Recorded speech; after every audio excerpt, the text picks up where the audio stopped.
Good evening. We'll call the Hawarden, Iowa City Council to order on Wednesday, November the 28th, 2018 at 5:30 p.m. All present and staff and more staff. That's good. And first of all, tonight we need to have a motion to amend the agenda to include on the revised agenda what is number 5, the approval of the fiscal year 2018 annual urban renewal report. I'm going to ask Mike just to give us an overview of what that report is so you know if you wish to make that an agenda item tonight.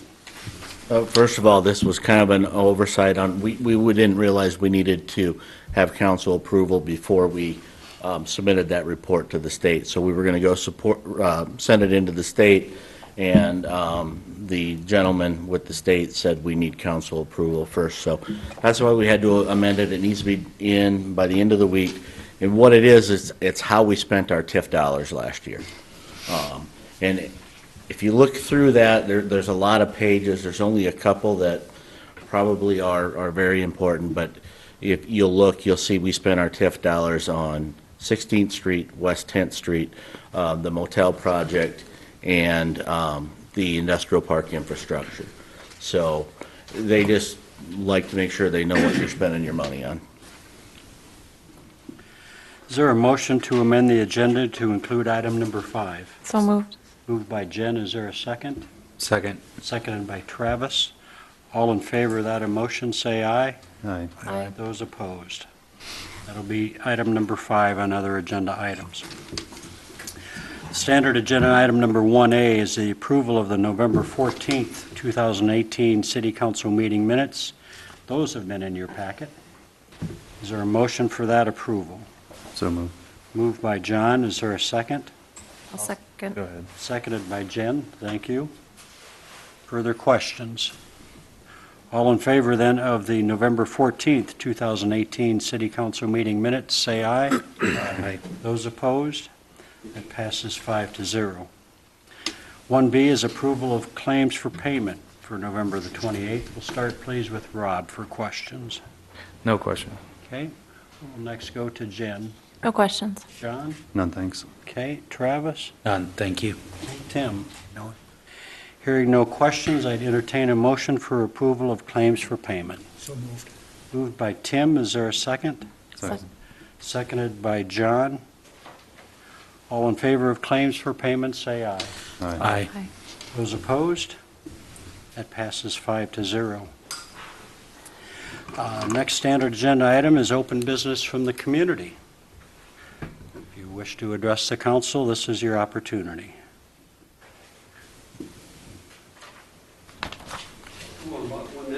Okay, to the podium, please.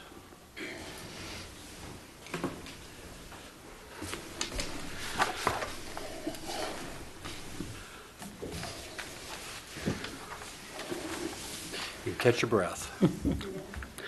Yeah, my hip kind of hurts tonight too from carrying stuff. Good evening, folks. My name is Douglas Riediger. I'm the postmaster here in town. Been here for over a year. I've worked in other cities, Sioux City, North Dakota, many places in South Dakota as well. This morning I had the opportunity to talk with Corey downstairs.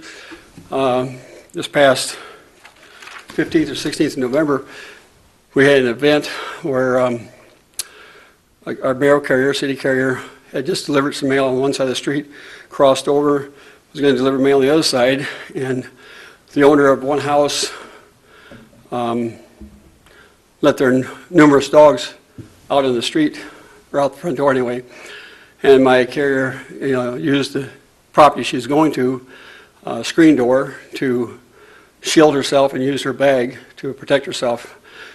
Yes, maybe only one dog or two dogs got across the street with the young person demanding the other dog's return.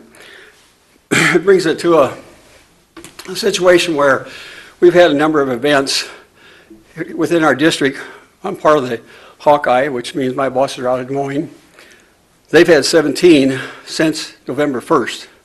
That's almost one a day within our area, not just here in this town, many towns. And as you know, if a person gets injured in a situation like that, could even be bad steps, could be an approach to the house. When that carrier is no longer able to work, we have to get the medical treatment for them. There's a big cost factor involved. And sometimes the liability then falls upon the owner of the property or the dog. I know Corey said he was taking some initiative with some other residents here in town. We, on our side, the post office, have to do what we have to protect our carriers. What that means to you and your citizens is if I don't have a carrier there to deliver mail today, I have to bring them in from another town. We've delivered mail late at night. Sometimes we're unable to deliver all the mail. I must admit that because of certain situations. What we eventually get to is we may demand them to put a mailbox up by the curb. But if that's a walking loop, it could affect everybody on that loop, which in some cases we go down 2 blocks, cross over, come back 2 blocks, reload, go out another couple blocks. Sometimes we won't go down 1 block, depending on how the city is set up. Sometimes we drive. I just want to express that unfortunately, sometimes our future actions may require, because I've been here long enough and had enough events with certain people, that if a house on one side of the street is our problem situation, both houses next to them will not get mail through the previous means, nor most likely the houses across the street, because I'm not going to put a walking carrier at risk. The post office has 0 tolerance for if we approach a property, the dog's in the front yard, we do not deliver the mail. We don't care if it's electric fence that we can't see. If the dog is visible, we don't deliver mail. We've even gone so far as to instruct our carriers, when they come to a house, they have to deliver parcels, to put their foot or about an inch away from the door to get the person's attention to sign for delivery of some item. Just because we know some of these houses have dogs within the house. And you're all well aware of, I'm sure that over, you might not be, something to back up. Last year, the post office letter carriers, that's city carriers, not country carriers, 6,549 were bitten by an animal. That was costing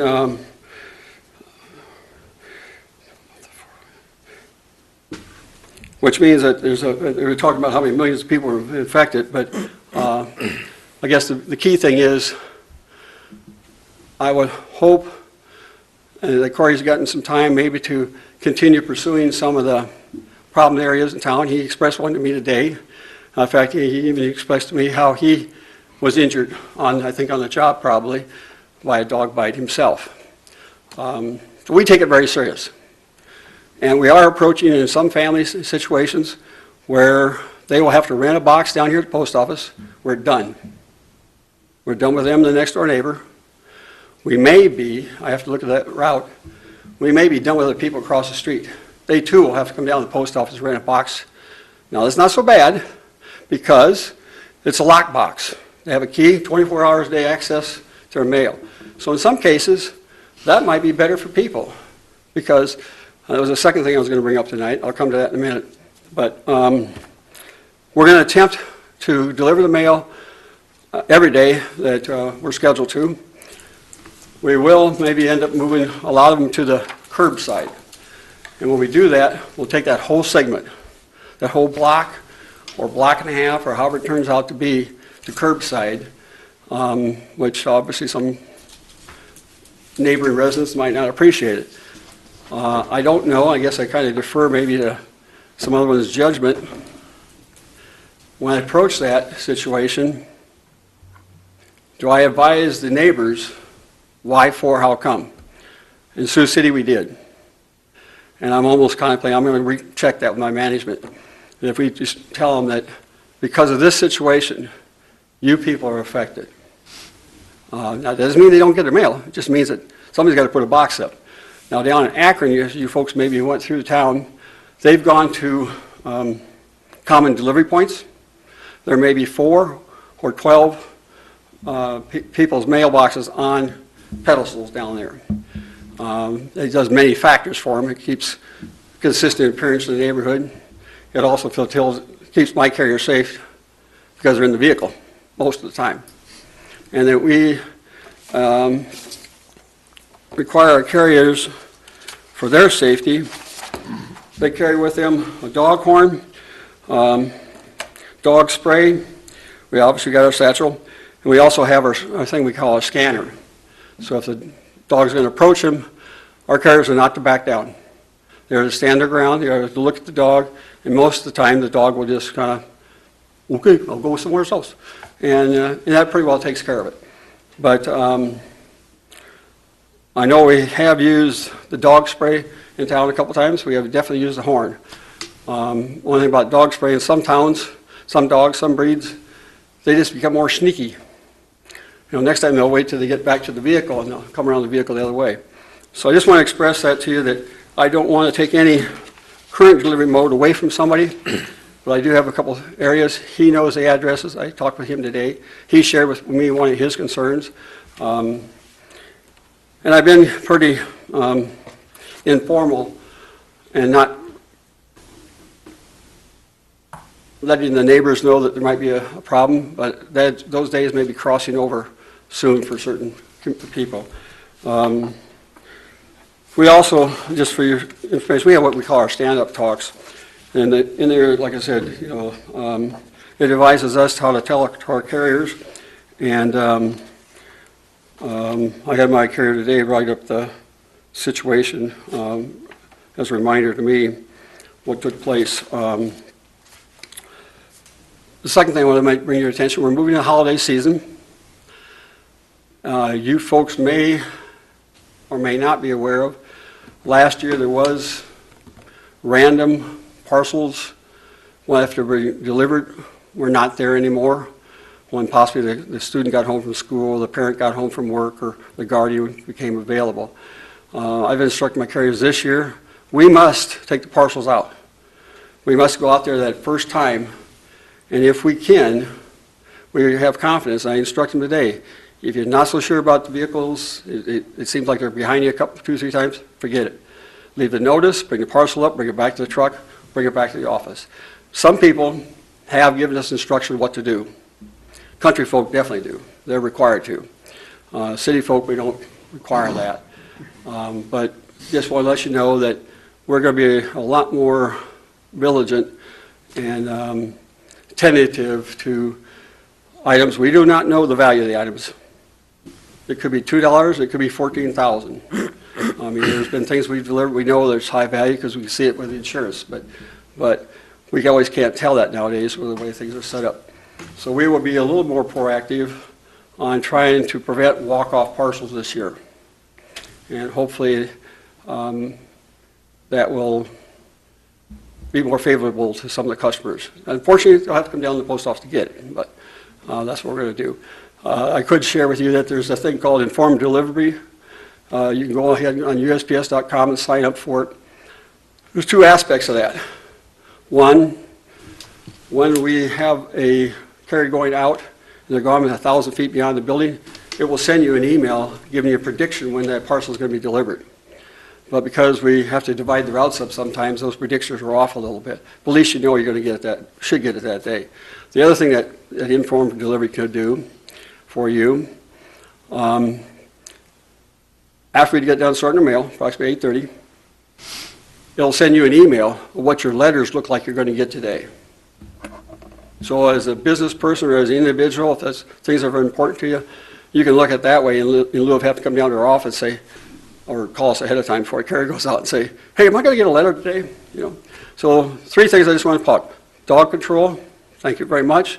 We're going to work on parcels and try to alleviate a little bit of the problem we had last year.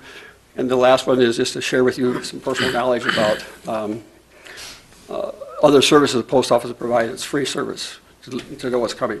And at this time, I'll take any questions and address any concerns you folks may have. Questions from council? If not, we appreciate you informing us about this information. Maybe with, obviously with Corey and city staff and Katie at the newspaper, we can keep your carriers a little more safer, get that information out to the public, and I think it's important for everybody to know, and I think a lot of people watch this or will watch this on our website, so appreciate you being with us. Yep, and I thank you, and if you're giving something to the community, because we're moving into a time of ice and snow, help us with our carriers have sure footing. They will be out with their ice cleats walking in that, like today, and that type of thing. But sometimes the snow does get a little bit deep in some of these residents. But thank everyone for listening today, and I appreciate the support you folks provide us. Appreciate the business you bring to our community, actually, not just our post office, but to our community. So thank you very much. Good, thanks. I appreciate it very much.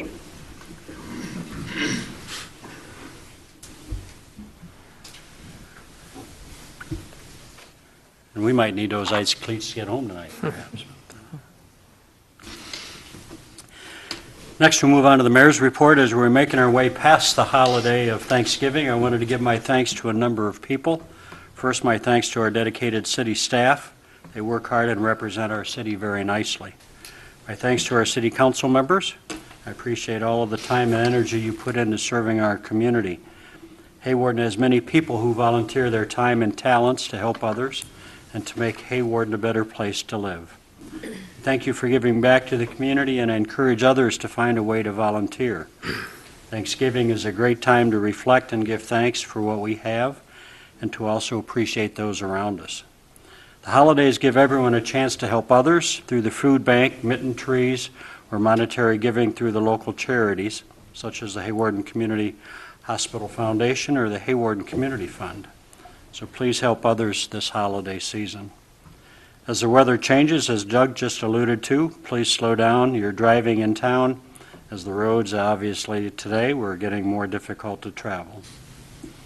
Our congratulations to the West Sioux football players, cheerleaders, coaches, and all the others that have played a part in bringing home the championship to our communities. We admire your dedication, and we thank you for your sportsmanship shown throughout this season. And lastly, we received from the state Governor Kim Reynolds and Lieutenant Governor Adam Gregg the Certificate of Achievement for the City of Hawarden for the dedication and commitment highlighting veteran appreciation in Iowa communities. So let me read the letter, if I may, that goes with this. We'd like to personally thank all of the local community members who assisted in making the City of Hawarden the 88th home base Iowa community. Your commitment to helping veterans transition to great communities is an important part of our goal to make Iowa one of the most veteran-friendly states in the nation. Veterans and their families have sacrificed to defend our freedoms, and we value their presence in our communities. The Home Base Iowa program works to highlight statewide and local veteran opportunities. At least 10% of the eligible hiring businesses in your community have stepped forward to become ambassadors. You have also valuable incentives which assist veterans who transition to the City of Hawarden. These incentives allow us to show our appreciation to veterans and their families in our great state. As an HBI community, you are a critical link for veterans and play an important role in promoting local veteran opportunities and resources. All of this helps HBI connect veteran resources at the federal, state, and local level. Home Base Iowa continues to attract veterans and their families to our state and to communities like the City of Hawarden. HBI strives to be the most comprehensive resource for veterans who live in our state and also for those who are interested in moving here. We know your community has tremendous career opportunities, an excellent quality of life, and outstanding schools to attract transitioning service members and their families. Once again, we appreciate all of the support and thank you for your continued commitment to such an important initiative. Governor Kim Reynolds, Lieutenant Adam Gregg.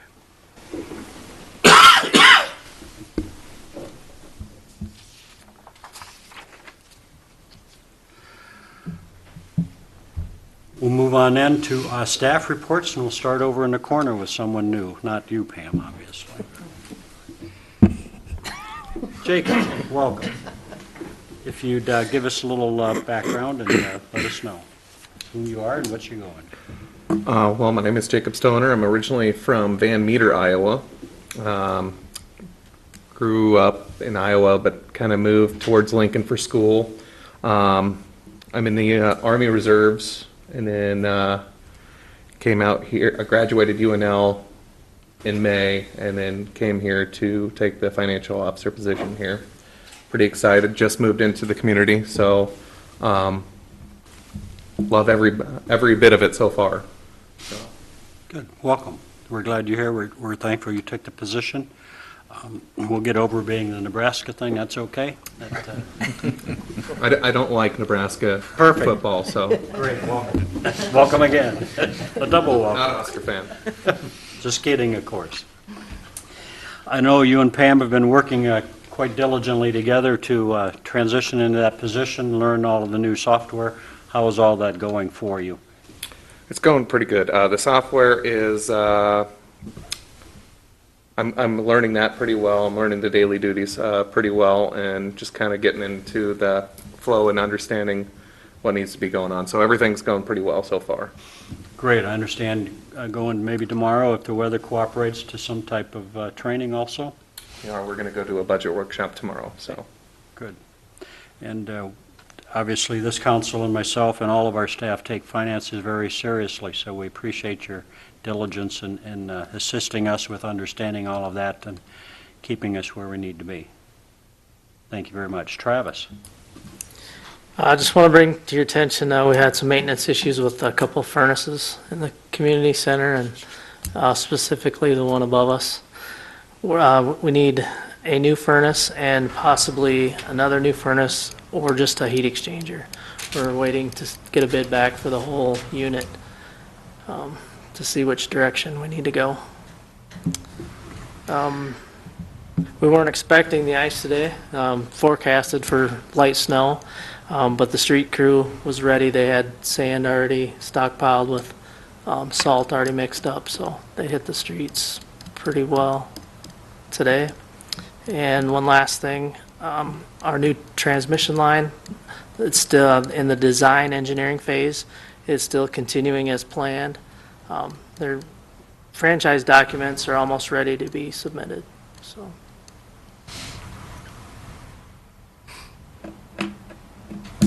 Furnace will never seem to go out in the summer, do they? Just when you need them. Right. So you'll keep us informed about, unfortunately, what will be necessary there.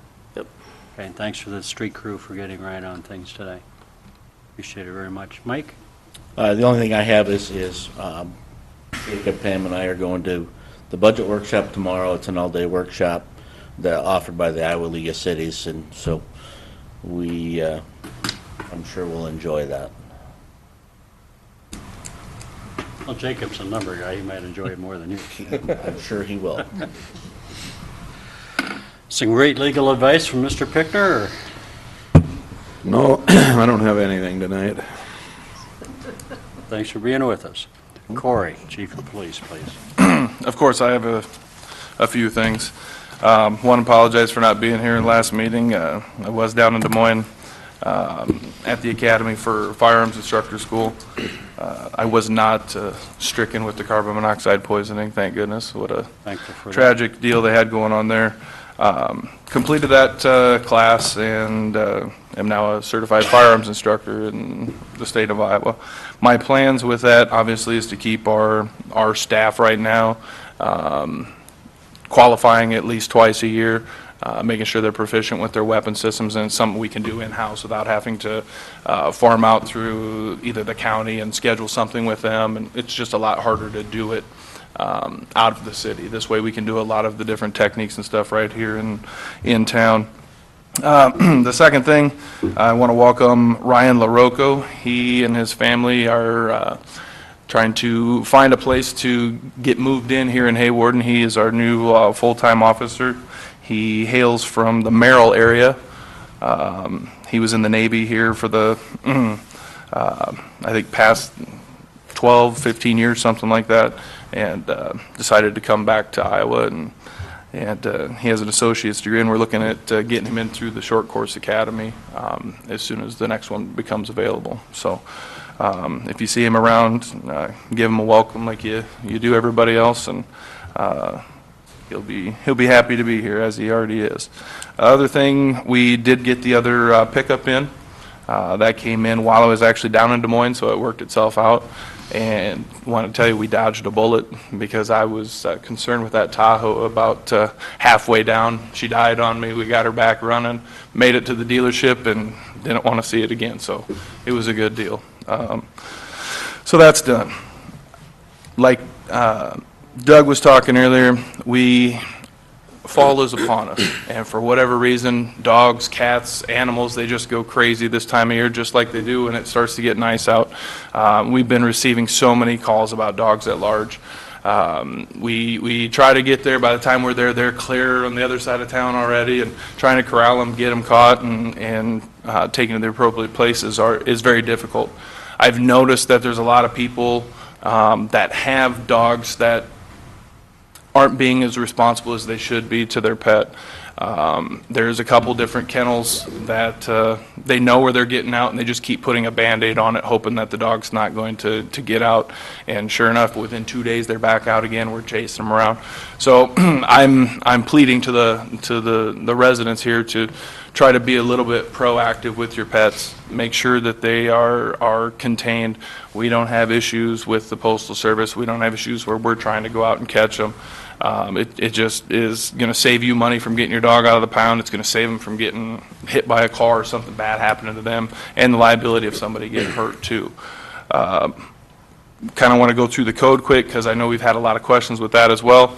The code states that you can have 4 domestic animals within your residence or your household. That is dogs, cats, fish, birds, whatever combination. If you happen to have a litter of puppies or kittens, you can house those within your residence for up to 6 months. But after that 6-month mark, they need to be gone, and you need to be back down to the 4 max. So if you got 3 fish and 2 dogs, it's going to be tough. But it really isn't an issue until it becomes an issue. One of the residents that Doug was speaking of, there's 6 grown dogs in this residence, and the day before Doug came in, I had the resident next door come in and say, hey, when they open up the door, these 6 German Shepherds leave the house, they run onto my property, there's no leashes, no nothing. I go inside, they defecate and urinate all over my yard. I'm trying to do things the right way. So it's stressing on other people other than just the people with these kind of animals, and that's why we have maximum occupancy limits with them. I could speak first and foremost with what Doug's saying. The city that I lived in before I came here was Dow City. We had mail delivered to our house. We had then mail delivered to our street corner. Now we have no mail in that city. You all have to go to the post office to get it. And that's one of my favorite things about moving here is that I got mail coming back to my house again. It is a pain. You try to make time to go down there, and I just don't want to see that happen here. So once again, that's just my plea to everybody to try to police your animals the best that you can. That way we don't have to. And lastly, I see on my list here, one of the things with the firearms instructor school that I went to, I want to provide for the citizens of Hawarden is once, maybe twice a year, I want to put on a free class for people that want to get their concealed carry permit, stuff like that. Something that we could do in the community building or somewhere else, have people come in, let them, go through the course and, kind of give back to them in that aspect of it. Thank you very much. Move on then to council comments. Anything from council this evening? Last Saturday, we had chamber events. I just want to thank everybody for coming out. We had a lot of fun. There's a lot of kids that came and just really enjoyed it. So we just want to thank everybody and watch for more things coming from their event committee. Thank you, Jen. Yep. Anything else? Okay. Move on then to other agenda items. Agenda item number 3A is a public hearing for the fiscal year 2018-2019 budget amendment. I will open the public hearing at this time. Any comments from council during the public hearing? Mike, have you received any comments at the front office or anything in regards to the budget amendment? Nope. Anyone wish to make a statement before we close the public hearing? We'll close the public hearing, which leads us then to Resolution 2018-37. This would be the approval of the fiscal year 2018-2019 budget amendment. Again, unforeseen things happen, and so you always have budget amendments, and it's been in our packet, and we went through it last time. So, is there a motion for Resolution 2018-37? So moved. Moved by Travis. Is there a second? I'll second. Seconded by Jen. Questions? Hearing none, a roll call vote, please, for Resolution 2018-37. Kurth. Aye. Clucky. Aye. Bergsma. Aye. Feldhacker. Aye. Olson. Aye.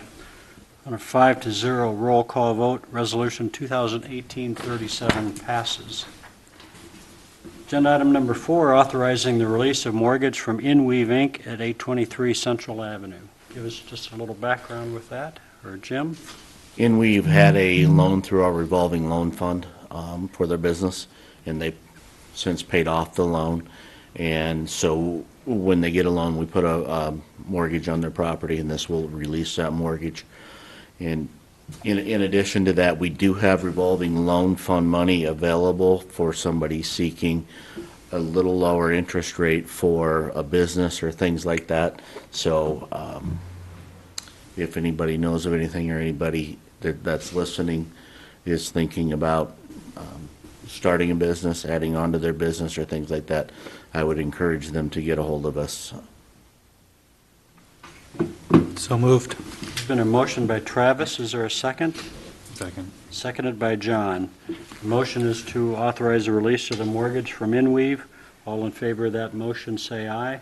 Aye. Those opposed? It passes 5-0. As we mentioned earlier, when we amended the agenda, we have agenda item number 5, which is the approval of the fiscal year 2018 annual urban renewal report. You want to go through it a little bit more in detail if we need to? Again, what this is it's how we spent our FY 17-18 TIF money. Every year we certify debt, and then we collect the TIF money, and then we pay it on what we said we were going to certify on. So the state likes to make sure that we're doing what we're supposed to with it. And in this case, on this urban renewal report, we spent money on 16th Street, West 10th Street, the industrial park area, and the motel area, the road around the motel. Those are long-term payments that we've been making and using TIF dollars for. So I know it's a lot of paper and I know it's late, but basically the meat and potatoes of it is we had to then enter those amounts of what money we had and what payments we made. Are there questions in regards to the annual urban renewal report?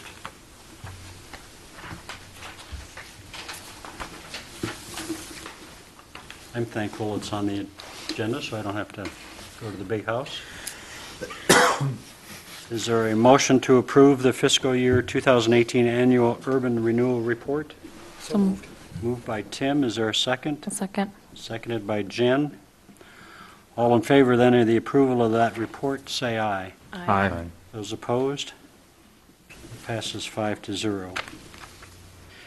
As noted, with holidays coming up and Christmas and New Year's holidays, just one meeting in December. That'll be Wednesday, December 12th, 2018. We have no other business before us. Agenda item number 6 is adjournment. I would entertain a motion to adjourn. So moved. Moved by Jen. Is there a second? Second. Seconded by Travis. That's my better ear over there. All in favor of adjournment, say aye. Aye. Aye. Those opposed? Hearing none, thank you so much. City Council is adjourned.